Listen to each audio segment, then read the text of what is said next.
श्रील प्रभुपाद की जय, गुरु गौरांग की जय। कल के सत्र में हमने सुना था सिद्ध बकुल, जहां पर हरिदास ठाकुर रहते थे, जहां पर वह रहकर अपना नाम जप करते थे। हरिदास ठाकुर का वह भजन स्थली कहलाता था। किस तरह से सिद्ध बकुल का नाम पड़ा। चैतन्य महाप्रभु उसी स्थान पर भगवान जगन्नाथ का दंत दातुन रोपण किए और वहां पर बकुल का वृक्ष प्रकट हो गया। उसी बकुल वृक्ष के छांव में बैठकर हरिदास ठाकुर 3 लाख नाम का जप करते थे। सिद्ध बकुल मठ कहा जाता है। श्रील प्रभुपाद जी के ग्रंथों में नामाचार्य हरिदास ठाकुर का गुणगान किस प्रकार से हुआ, इसको हम समझने का प्रयत्न करेंगे। मानव समाज की सबसे बड़ी सेवा। कृष्ण भक्त प्रत्येक से मैत्री भाव रखता है, इसलिए यहाँ उसे निर्वैरः कहा गया है, अर्थात उसका कोई शत्रु नहीं होता। यह कैसे संभव है। कृष्ण भावनामृत में स्थित भक्त जानता है कि कृष्ण की भक्ति ही मनुष्य को जीवन की समस्त समस्याओं से छुटकारा दिला सकती है। उसे इसका व्यक्तिगत अनुभव रहता है। फलतः वह इस प्रणाली को, कृष्ण भावनामृत को मानव समाज में प्रचारित करना चाहता है। भगवत भक्तों का इतिहास साक्षी है कि ईश्वर चेतना का प्रचार करने में कई बार भक्तों को अपने जीवन को संकटों में डालना पड़ा। सबसे उपयुक्त उदाहरण जीसस क्राइस्ट का है। उन्हें अभक्तों ने शूली पर चढ़ा दिया, किंतु उन्होंने अपना जीवन कृष्ण भावनामृत के प्रसार में उत्सर्ग किया। निस्संदेह कहना कि वे मारे गए ठीक नहीं है। इसी प्रकार भारत में भी अनेक उदाहरण है, यथा प्रहलाद महाराज तथा ठाकुर हरिदास। ऐसे संकट उन्होंने क्यों उठाए, क्योंकि वे कृष्ण भावनामृत का प्रसार करना चाहते थे और एक कठिन कार्य है। कृष्ण भावना भावित व्यक्ति जानता है कि मनुष्य कृष्ण के साथ अपने संबंध को भूलने के कारण ही कष्ट भोग रहा है। अतः मानव समाज की सबसे बड़ी सेवा होगी कि अपने पड़ोसी को समस्त भौतिक समस्याओं से उबारा जाए। इस प्रकार शुद्ध भक्त भगवान की सेवा में लगा रहता है।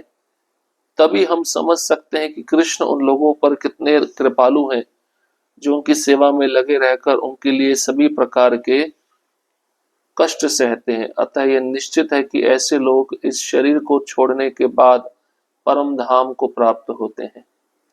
भगवत गीता 11वां अध्याय 55वें श्लोक के तात्पर्य में प्रभुपाद जी लिखे हैं। तो भक्त ही मानव समाज की सबसे बड़ी सेवा करता है।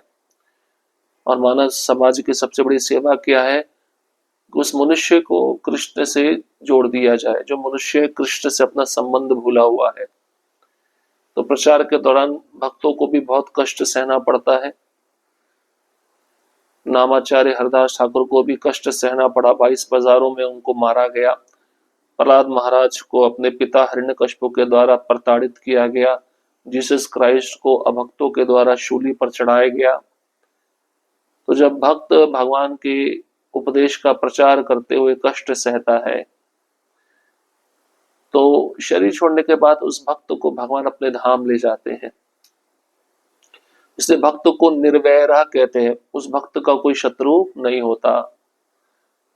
अब भक्त नहीं चाहता मेरा कोई शत्रु बने, लेकिन फिर भी शत्रु बन जाते हैं, क्योंकि भौतिक समस्याओं का जो छुटकारा है वो केवल भक्ति है।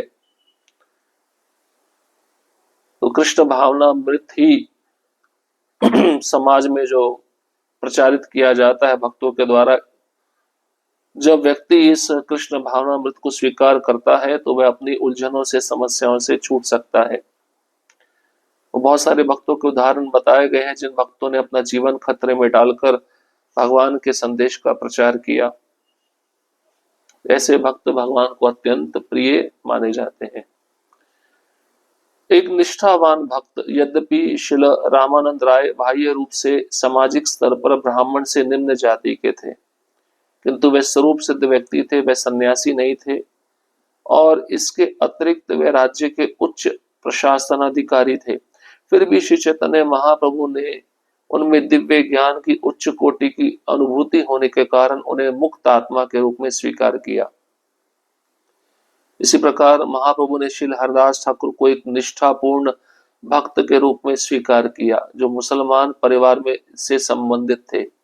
इसके अतिरिक्त महाप्रभु के अनेक महान भक्त हुए हैं, जो विभिन्न संप्रदायों तथा जातियों से थे। महाप्रभु की एकमात्र कसौटी होती थी किसी व्यक्ति विशेष की भक्ति में सेवा का स्तर। वे मनुष्य की बाह्य वेशभूषा की परवाह नहीं करते थे, उन्हें तो केवल आंतरिक आत्मा तथा उसके कार्यकलापों से सरोकार रहता। अतः भगवान के सारे धर्म प्रचार संबंधी कार्यकलापों को आध्यात्मिक स्तर पर समझना होगा।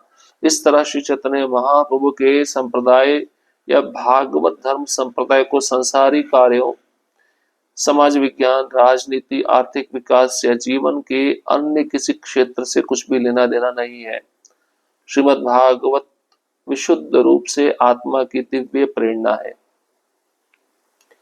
तो रामानंद राय शूद्र जाति के थे, ब्राह्मण के स्तर पे नहीं थे, लेकिन फिर भी स्वरूप सिद्ध व्यक्ति थे। उनको कृष्ण का संपूर्ण ज्ञान था। और चैतन्य महाप्रभु ने रामानंद राय को उच्च कोटि का भक्त का दर्जा दिया, उनको मुक्त आत्मा के रूप में स्वीकार किया। इसी तरह से चैतन्य महाप्रभु ने श्री हरदास ठाकुर को भी निष्ठापूर्ण भक्त के रूप में स्वीकार किया। हालांकि हरदास ठाकुर मुसलमान परिवार में जन्मे थे और इसके अतिरिक्त महाप्रभु के अनेक भक्त हुए, तो भक्त को बाह्य वेशभूषा से नहीं समझा जा सकता। उसका जो स्तर होता है वह भक्ति में सेवा के द्वारा ही जाना जा सकता है। किस प्रकार से भगवान के प्रति सेवा करके वह प्रेम में निमग्न है।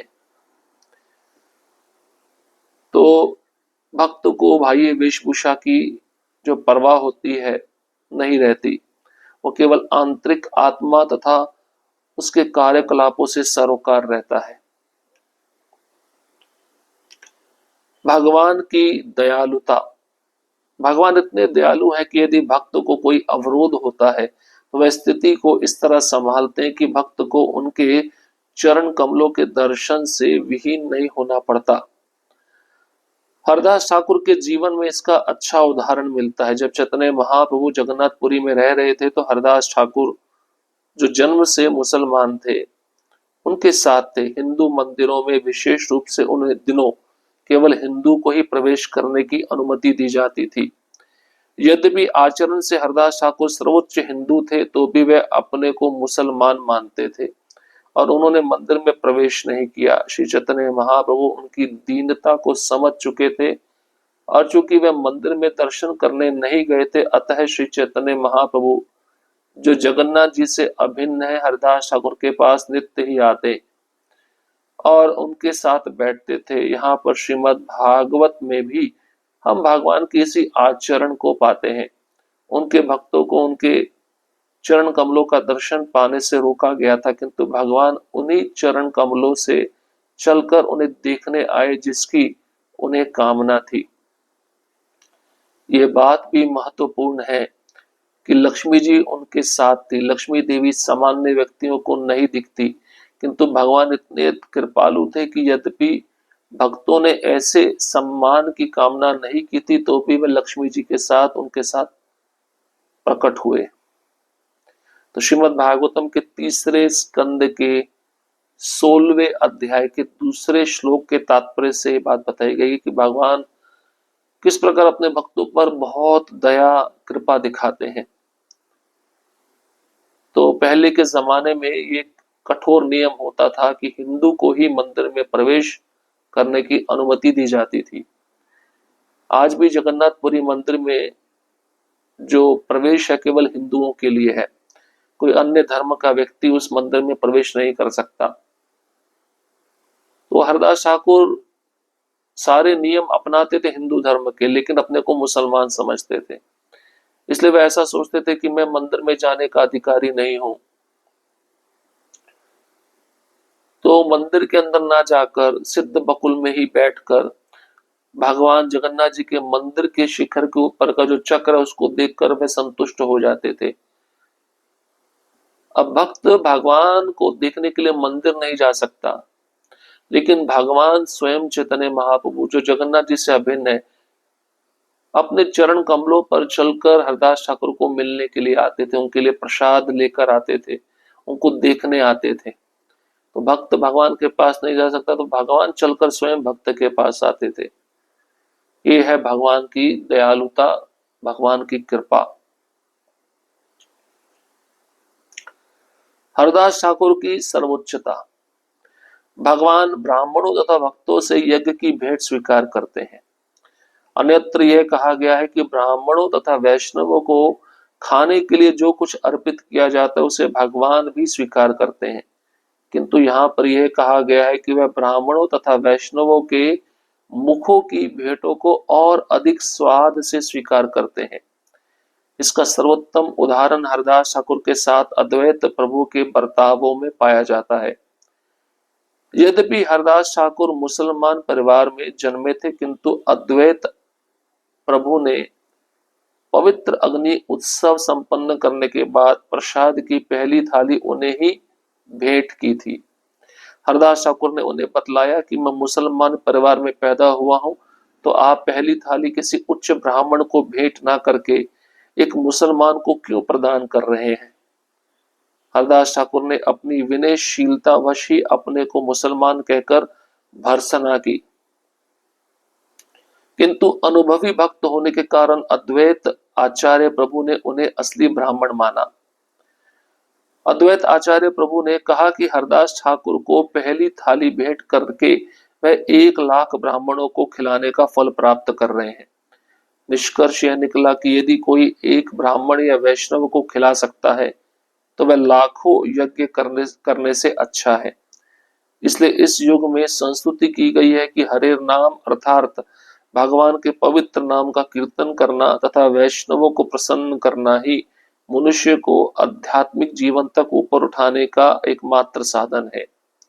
श्रीमद् भागवतम 3रा स्कंद 16वां अध्याय 8वें श्लोक के तात्पर्य से प्रभुपाद जी इस सिद्धांत को बतला रहे हैं। तो भगवान 2 प्रकार से प्रसाद ग्रहण करते हैं, एक अग्नि के मुख से और दूसरा भक्तों के मुख से। तो यहाँ पर श्राद्ध पात्र की बात की जा रही है। अद्वैत आचार्य सिद्धांत से परिचित थे, उन्होंने पहला श्राद्ध पात्र किसी ब्राह्मण को ना देकर हरदास ठाकुर को दिया, और हरदास ठाकुर ऐसा समझते थे कि मैं मुसलमान परिवार में जन्मा हूं, मैं ये श्राद्ध पात्र लेने का अधिकारी नहीं हूं। तो उन्होंने अद्वैत आचार्य प्रभु को कहा भी कि आप एक ब्राह्मण को दीजिए, मैं तो मुसलमान परिवार में जन्मा हूं, निम्न हूं, आप मुझे देंगे तो ये श्राद्ध पात्र सही तरह से आपके पितरों को प्राप्त नहीं होगा। अद्वैत आचार्य प्रभु ने कहा, आप जैसे शुद्ध भक्त को खिलाना मतलब करोड़ों ब्राह्मणों को खिलाने के समान है। तो ये किसकी कृपा थी? चैतन्य महाप्रभु की कृपा थी। हरदास ठाकुर की जो शुद्ध भक्ति है, उस शुद्ध भक्ति के द्वारा हरदास ठाकुर सभी नीति नियमों से ऊपर थे। भगवत कृपा को देखना। जब भगवान कोई व्यवस्था करते हैं तो उससे मनुष्य को विचलित नहीं होना चाहिए, भले ही उसकी गणना के अनुसार वह विपरीत क्यों ना लगे। उदाहरणार्थ कभी कभी हम देखते हैं कि कोई शक्तिशाली प्रचारक मार डाला जाता है या कभी कभी वह कष्ट में पड़ जाता है। जिस तरह हरदास ठाकुर के साथ हुआ, वह एक महान भक्त थे जो इस भौतिक जगत में भगवान की महिमा का प्रचार करके भगवान की इच्छा को पूरा करने आए थे, किंतु हरदास को 22 बाजारों में मारे पीटे जाकर काजी के हाथों से दंडित होना पड़ा। इसी तरह जीसस क्राइस्ट को क्रूस पर चढ़ाया गया तथा प्रहलाद महाराज को अनेक यातनाओं से गुजरना पड़ा। कृष्ण के प्रत्यक्ष मित्र पांडवों ने अपना राज्य खो दिया, उनकी पत्नी द्रौपदी अपमानित की गई और उन्हें अनेक कठिन यातनाएं उठानी पड़ी। इन पराजयों से भक्तों को प्रभावित होते देखकर मनुष्य को विचलित नहीं होना चाहिए। उसे केवल इतना समझ लेना चाहिए कि इन मामलों में अवश्य ही भगवान की कोई न कोई योजना होगी। भागवत का निष्कर्ष है कि शुद्ध भक्त ऐसी पराजयों से विचलित नहीं होता, वह विपरीत अवस्थाओं को भी भगवत कृपा के रूप में स्वीकार करता है। जो व्यक्ति विपरीत अवस्थाओं में भी भगवान की सेवा करता रहता है वह शाश्वत रहता है, वह आश्वस्त रहता है कि वह भगवत धाम या वैकुंठ लोकों को वापस जाएगा। ब्रह्मा जी ने देवताओं को आश्वस्त किया कि इस विषय में बात करने से कोई लाभ नहीं कि अंधकार की विचलित करने वाली स्थिति किस तरह घटित हो रही है, क्योंकि वास्तविकता तो यह थी कि इसका आदेश भगवान द्वारा दिया गया है। ब्रह्मा इसे जानते थे क्योंकि वह महान भक्त थे, वे भगवान की योजना को समझ सकते हैं। श्रीमद् भागवतम तीसरा स्कंद 16वां अध्याय श्लोक क्रमांक 37 के तात्पर्य से प्रभुपाद जी इस बात को बता रहे हैं। तो भक्त के जीवन में भी कष्ट आता है तो उस कष्ट को भगवान प्रदान करते हैं, ये भगवान की योजना है। विपरीत परिस्थिति, कष्टमय स्थिति, इसको भक्त बहुत सहज रूप में सकारात्मक दृष्टि से स्वीकार करता है।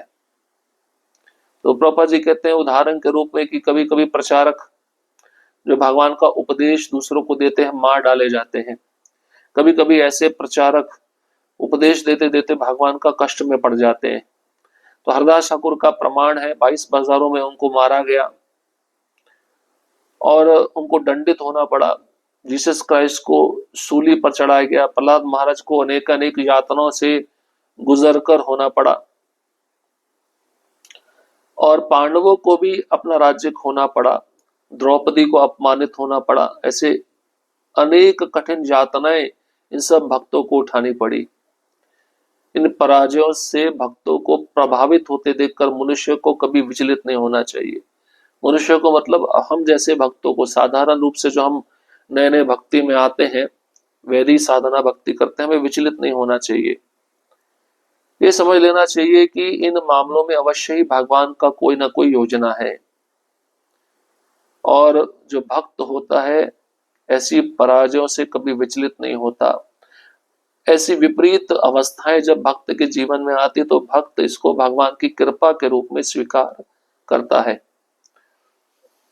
अपने को इन विपरीत परिस्थितियों में ना डालकर वह भक्त भगवान की सेवा में लगा रहता है और आश्वस्त रहता है कि भगवान के धाम वैकुंठ लोकों में वह शरीर को छोड़ने के बाद जाएगा।